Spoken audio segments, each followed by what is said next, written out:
26 de la Iglesia, la Confesión de Fe de Londres de 1689. Tres detalles antes de comenzar la exposición que debemos tener en cuenta a manera de introducción.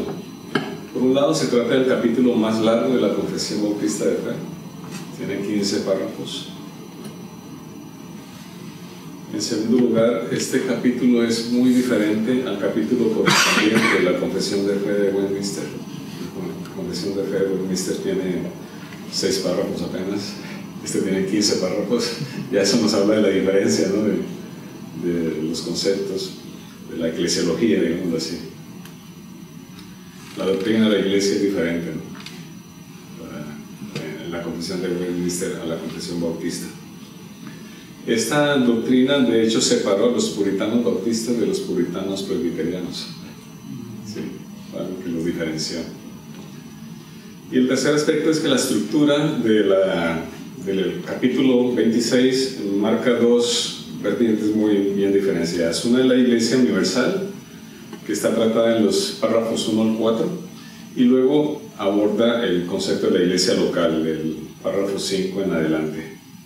Por lo tanto, el énfasis central de este capítulo es la Iglesia local. Bien, dicho esto,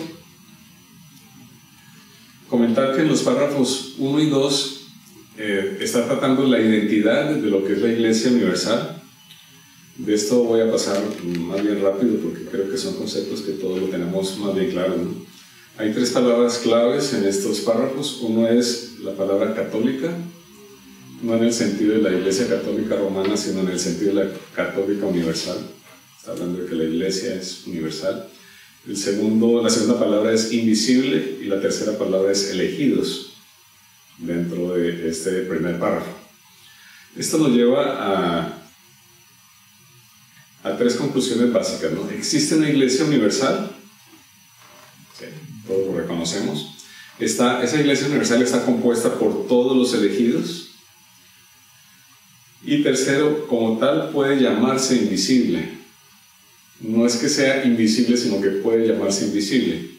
¿Por qué puede llamarse invisible? Básicamente porque nosotros no podemos ver a todos los redimidos en todos los tiempos y en todos los rincones de la tierra. ¿Sí? Nosotros tenemos unas limitaciones. O sea, el hecho de ser invisible es más por nuestras limitaciones que por que la Iglesia sea invisible. En segundo lugar, se puede llamar invisible porque no podemos ver de forma tangible cómo el Espíritu de Dios nos une a Cristo. Sabemos que es un misterio que estamos unidos a Cristo, pero no nos vemos allí unidos, ¿no? a Cristo en ese sentido. En tercer lugar, no podemos juzgar perfectamente la verdad de la gracia en otras personas. Podemos ver frutos y podemos sacar algunas conclusiones, pero el corazón solamente lo conoce Dios. Y en cuarto lugar, porque la Iglesia no es perfecta. Por lo tanto, esas son las razones por las cuales podemos llamar a la Iglesia Universal como la Iglesia invisible. A estos temas es a los que se refieren los 2 primeros párrafos del capítulo 26 de la Confesión. El párrafo 3 se centra en el concepto de la perpetuidad de la Iglesia Universal. En primer lugar, decir que las iglesias locales son imperfectas, y en esto apunta la confesión. Las iglesias locales pueden caer en errores, incluso pueden convertirse en iglesias apóstatas, y en ese sentido, entre comillas, sinagogas de Satanás. Puede llegar a esto. Y hay muchas iglesias locales que han desaparecido y seguirán desapareciendo. Estas realidades nos llevan, en primer lugar, a no desconocer que son amenazas que existen para las iglesias locales, y por lo tanto como cristianos debemos estar siempre muy vigilantes en nuestra propia iglesia, no seguir ciegamente a los hombres, seguir la palabra del Señor, orar por nuestra iglesia local, ¿sí? Y exhortar y animarnos mutuamente para seguir fieles al Señor por estos riesgos que he comentado. Pero aún, a pesar de estos riesgos, a pesar de que hemos visto y a través de la historia sabemos que hay iglesias que han desaparecido, que no han continuado, que hay iglesias que se han ido completamente del Evangelio y han apostatado del Evangelio. A pesar de las muchas imperfecciones, Lo que sí sabemos es que la Iglesia Universal siempre continuará. Siempre continuará.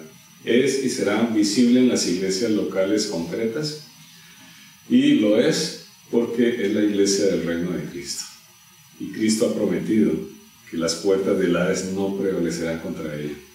Entonces, aun cuando puedan desaparecer iglesias locales, la Iglesia Universal permanece. Sigue adelante.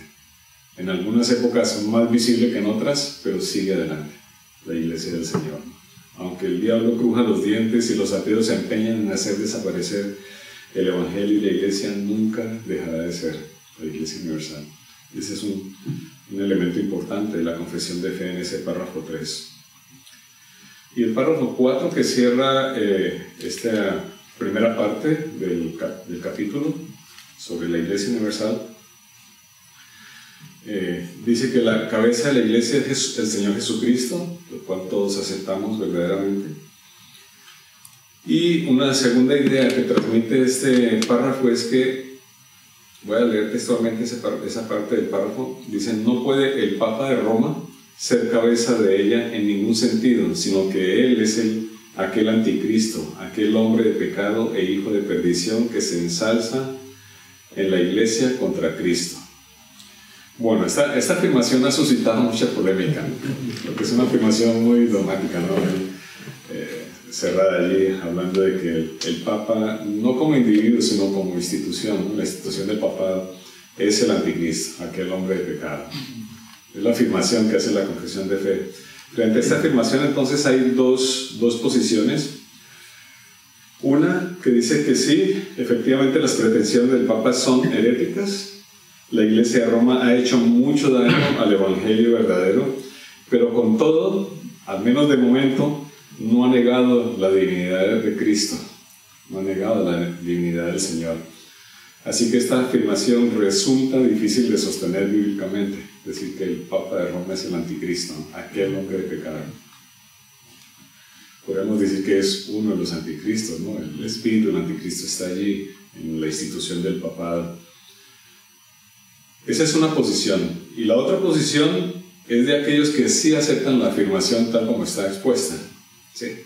Si bien el papado no ha llegado a aquel extremo de ser evidente el hombre de pecado, camina hacia allí. Da pasos agigantados a llegar a ese punto. No es impensable que el ecumenismo romano se una en un futuro cercano a los musulmanes, a los hinduistas y a toda suerte de corrientes religiosas y a la mundanalidad de la sociedad, sumándose en un futuro para negar la divinidad de Cristo. Es posible que esto llegue a acontecer y en aquel momento podríamos unirnos a la afirmación que hace la confesión de fe diciendo: este es el anticristo. Así que están las dos posiciones allí. Yo solamente las expongo, las dos posiciones que hay con respecto a esa afirmación del párrafo 4. Bien, la segunda parte entonces aborda lo que es la iglesia local, del capítulo 5 en adelante hasta el 15. En primer lugar, los párrafos 5 y 6 nos hablan del mandato: andar juntos en iglesias locales como miembros de la iglesia local. Dice el párrafo 5: a los así llamados les ordena andar juntos en congregaciones concretas o iglesias locales. Esto es muy importante. Y el párrafo 6 dice lo siguiente: voluntariamente acuerdan andar juntos conforme al designio de Cristo, dándose a sí mismo al Señor mutuamente por la voluntad de Dios, profesando sujeción a los preceptos del Evangelio.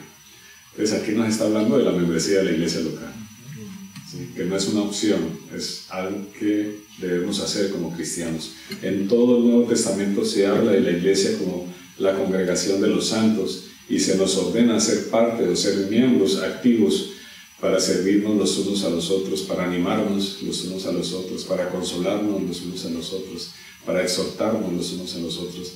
Y eso no se puede dar sino solamente en el contexto de una iglesia local. Así que esto es muy importante resaltar, sobre todo hoy día cuando los medios informáticos nos permitirían de alguna manera estudiar o ver sermones, estudiar pasajes bíblicos de manera individual e incluso conectarnos con iglesias aquí y allá en los extremos del mundo y de alguna manera sentirnos que estamos acogidos dentro de la iglesia universal.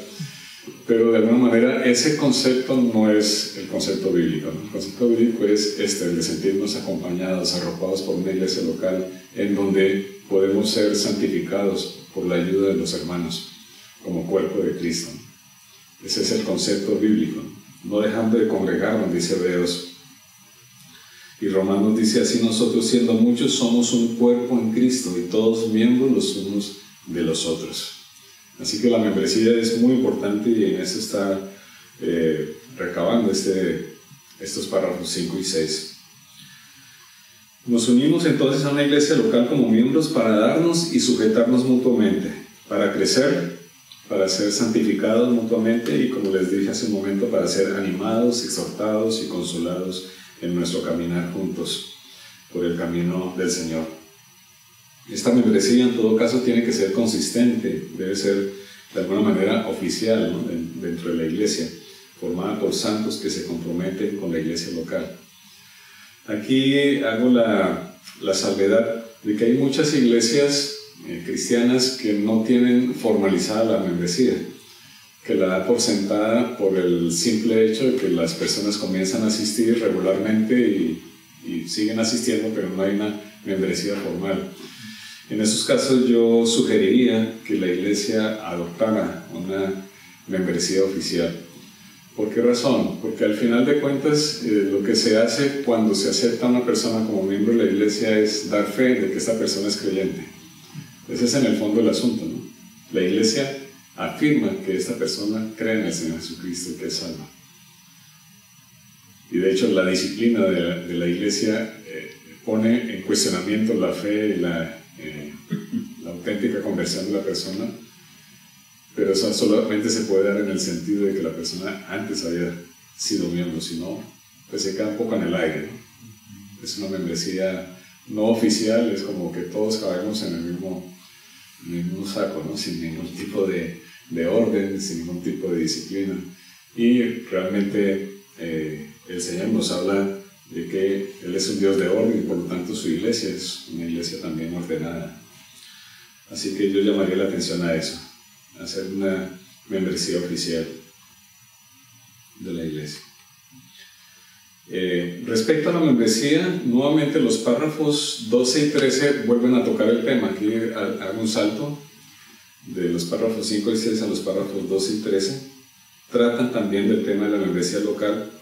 En este caso, en el párrafo 12 en particular, nos habla de que todo creyente está obligado a unirse a la iglesia local, lo cual reafirma lo que ya hemos comentado, es un punto muy importante, porque esto le permite tener los privilegios que tiene un miembro de la iglesia, los privilegios de ser pastoreados, de ser consolados, de ser ayudados, de andar juntos por el camino, pero también nos habla de los deberes, ¿no? Estamos sujetos a la disciplina de la iglesia, estamos sujetos al gobierno de la iglesia. Y quizás hay muchas personas que quieren los beneficios de la iglesia local, pero no quieren los deberes de la iglesia local. Y por eso muchas personas prefieren seguir asistiendo, pero no someterse a la disciplina y el gobierno de la iglesia. Como dije al principio, las iglesias locales estamos sujetas a errores. Sí, estamos sujetos a imperfecciones. Evidentemente no existe una iglesia local que sea perfecta, y es verdad que muchas iglesias han hecho mucho daño a miembros, ¿no? Y quizás esto ha ocasionado que personas tengan ciertos reparos para unirse como miembros a una iglesia porque piensan que van a ser dañadas eventualmente en alguna circunstancia. Pero la palabra del Señor nos manda a unirnos a una iglesia local, aún a pesar de las imperfecciones que haya, porque estamos, por un lado, recibiendo esos beneficios de pertenecer a la iglesia local y por otro lado estamos sujetándonos a la disciplina y al gobierno de la iglesia. Y el párrafo 13 amplía un poco más el tema de la disciplina. En particular aquí hace referencia a las ofensas. Cuando existe una ofensa hacia una persona, dice textualmente el párrafo que eso no constituye una excusa para perturbar el orden de la iglesia, ¿sí? Es decir, para causar murmuración o causar división, o para ausentarse de la iglesia. Es verdad que estamos sujetos a ser ofendidos de muchas maneras dentro de un grupo de personas, de pecadores, ¿sí? Pero eso de ninguna manera es una excusa para que nosotros mismos intentemos pervertir el orden de la iglesia o incluso ausentarnos de la iglesia porque alguien me ofendió. Esto también suele ser muy común y debemos evitarlo. Esto lo dice textualmente el párrafo 13. En todo caso, da el matiz en este mismo párrafo de que la iglesia debe actuar debidamente, ¿no? O sea, debe actuar según el orden bíblico para poder limitar las consecuencias de unas ofensas entre los hermanos. Bien, pues hice ese salto a los párrafos 12 y 13 porque habla justamente de este tema de la membresía. Luego, volvemos un poco atrás, al párrafo 7. Habla de la autoridad de la iglesia local. El párrafo 7 nos dice, entre otras cosas, lo siguiente: ha dado todo el poder y autoridad en cualquier sentido necesario para realizar el orden en la adoración y en la disciplina. Como dije hace un momento, Dios es un Dios de orden y su iglesia también es una iglesia de orden. Por eso Él ha establecido los principios rectores de la adoración y la disciplina que permiten ese orden que Él quiere que siga la iglesia. Es importante señalar, tal como lo dice este capítulo de la confesión, que la autonomía de la iglesia local es inquebrantable. Sí, de hecho, cita las cartas a las 7 iglesias a las que se refieren los primeros capítulos de Apocalipsis, en las que se señala que cada iglesia es responsable por el orden y la disciplina de sus propios miembros. Está hablando de la autonomía de la iglesia local, ¿no? Cuando Pablo le dice, quitad pues a este perverso de entre vosotros, está hablando de una iglesia en particular, ¿no? Quita a este en medio. Y por ello Dios entonces ha dado un poder y una autoridad necesarias para mantener ese orden dentro de la iglesia local. En Mateo 16 nos habla de las llaves del reino de los cielos, ¿no? Las llaves está refiriéndose justamente al orden y a la disciplina dentro de la iglesia local. La iglesia tiene esa potestad, ¿no?, de mantener el orden y para ello ejercer la disciplina necesaria dentro de los miembros o asistentes incluso a la iglesia para responder al orden que el Señor ha establecido. Eso nos habla entonces el párrafo 7, la autoridad de la iglesia local. Y luego los párrafos 8 y 9 habla de los oficios de la iglesia local. En este caso hago referencia a un par de pasajes bíblicos que son consistentes con toda la demás idea que transmite sobre todo el Nuevo Testamento. Filipenses 1 nos dice: Pablo y Timoteo, siervos de Jesucristo, a todos los santos en Cristo Jesús que están en Filipos, con los obispos y diáconos. Está hablando en plural, es un punto importante. Luego en 1 Pedro 5, 1 y 2 vuelve a repetir: ruego a los ancianos que están entre vosotros, yo anciano también con ellos y testigo de los padecimientos de Cristo, que soy también participante de la gloria que será revelada, apacentad la grey de Dios que está entre vosotros. Toda la Biblia, no solamente estos 2 versículos que he citado, sino sobre todo, vuelvo y repito, el Nuevo Testamento nos está hablando de los 2 oficios que existen en la iglesia: el oficio de obispos o ancianos o pastores, cuando el texto de la confesión no los dice simultáneamente, pero nosotros entendemos que el texto bíblico equipara el oficio de obispo, anciano y pastor como un solo oficio. En algunas iglesias hacen una distinción, ¿no?, entre los ancianos y los pastores, pero bíblicamente es un solo oficio: pastor, anciano u obispo, es el mismo oficio. Y el segundo oficio son los diáconos. Solamente existen 2 oficiales dentro de la iglesia: los pastores u obispos o ancianos y los diáconos. Así que el gobierno de una iglesia local bíblicamente constituida es básicamente una pluralidad de ancianos varones en igualdad de autoridad. Y esto lo recalco también, ¿no? No se trata de un pastor y una pastora, ¿sí? Esto no es bíblico, pastor y pastora, como la esposa del pastor. Hay muchas personas que llaman a las esposas de los pastores pastora, pero no son pastoras, es la esposa del pastor. Luego, Tampoco se puede hablar de un pastor principal y de un pastor asistente. Estas son figuras que se han inventado un poco para la organización, más bien institucional que bíblica, ¿no? No existe un pastor senior y un pastor junior. Sí. No existe pastor y copastor. No existe un pastor para ancianos y un pastor para jóvenes. Sí. Hay pastores en la iglesia. Sí, claro, los pastores se pueden distribuir el trabajo según la magnitud de la iglesia y la organización que tenga la iglesia, pero tienen la misma autoridad los pastores, ¿no? Eso en primer lugar. En segundo, el tema de la pluralidad. Eso es muy importante también para las iglesias, ¿no? La pluralidad del oficio de pastor es muy relevante y es algo poco habitual, desafortunadamente, porque ha habido un desconocimiento de lo que enseña la palabra sobre el oficio del pastor. Muchas iglesias tienen solamente un pastor.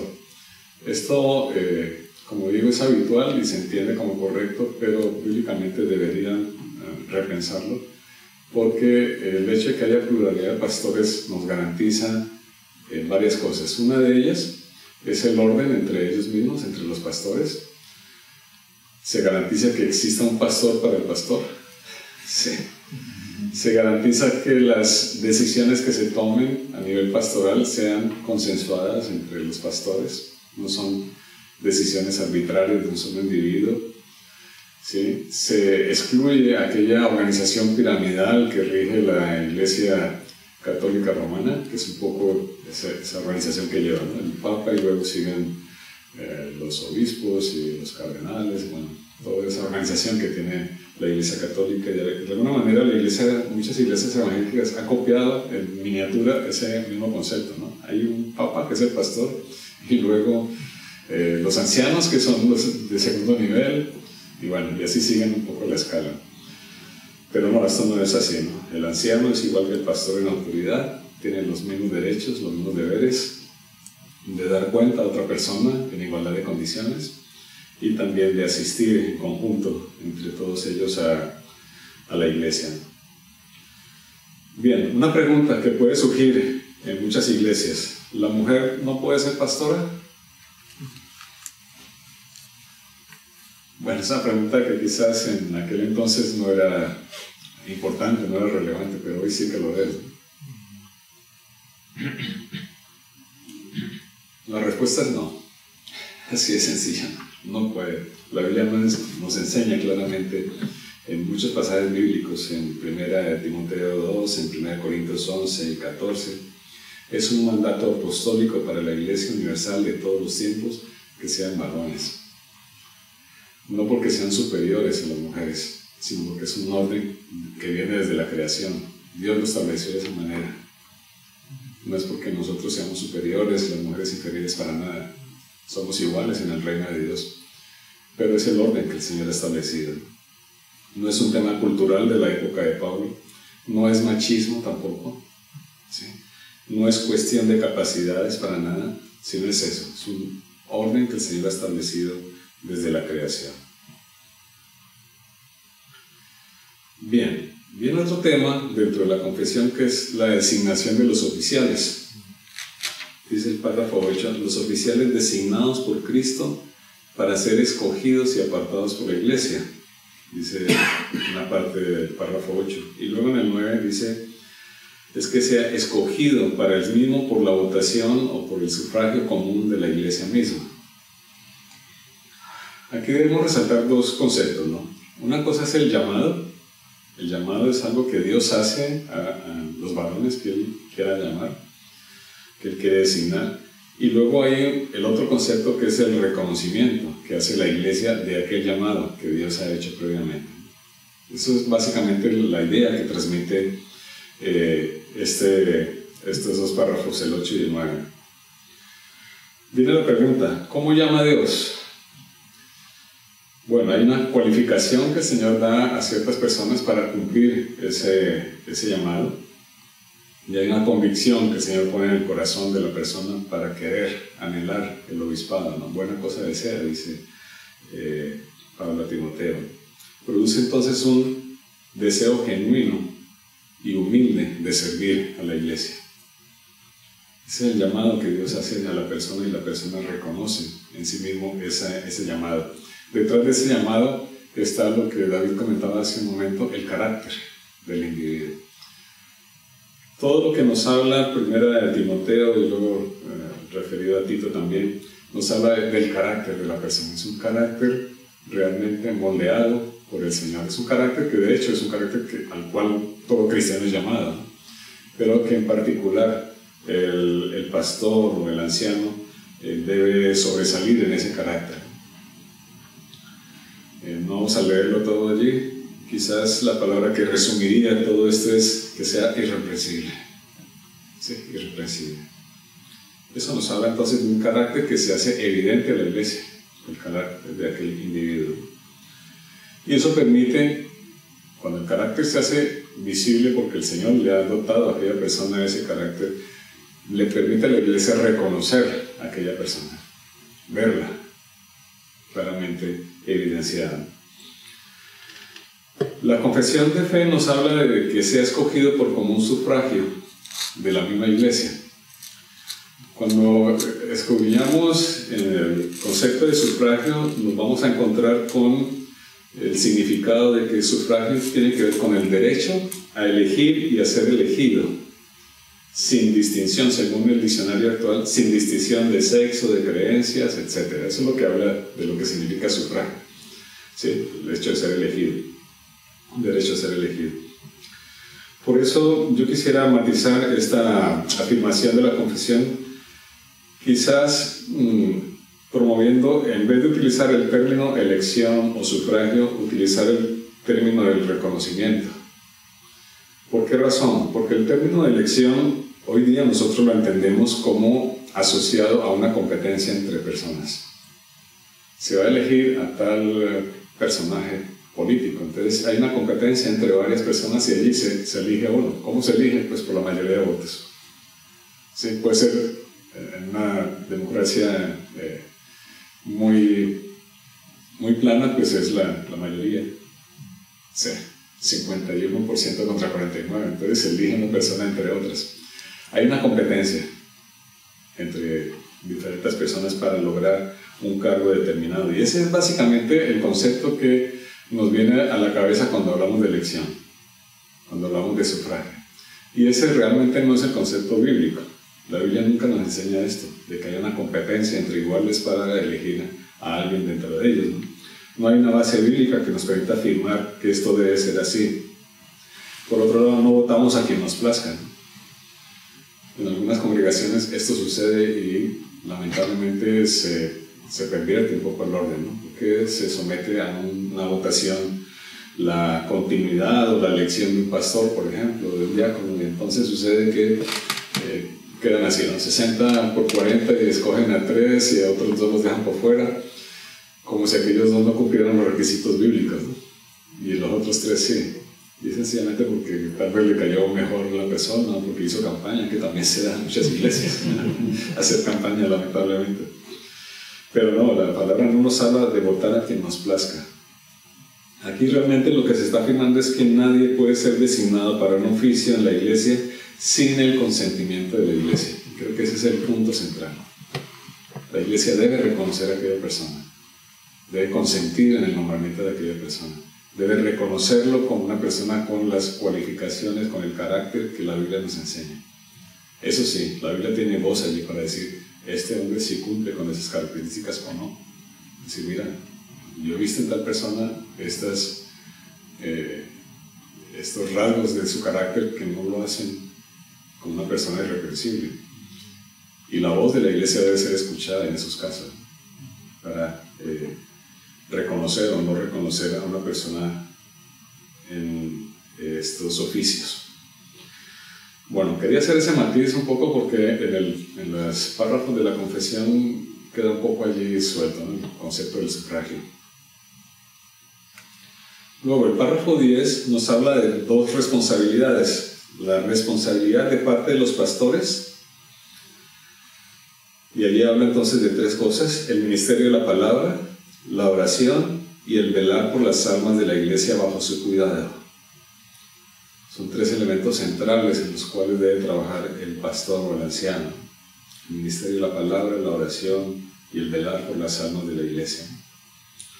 Pero estas responsabilidades de parte de los pastores las contrapone con las responsabilidades de la iglesia. Este párrafo entonces cobra ese sentido importante, ¿no? Responsabilidad de la iglesia con sus pastores: darles el respeto debido.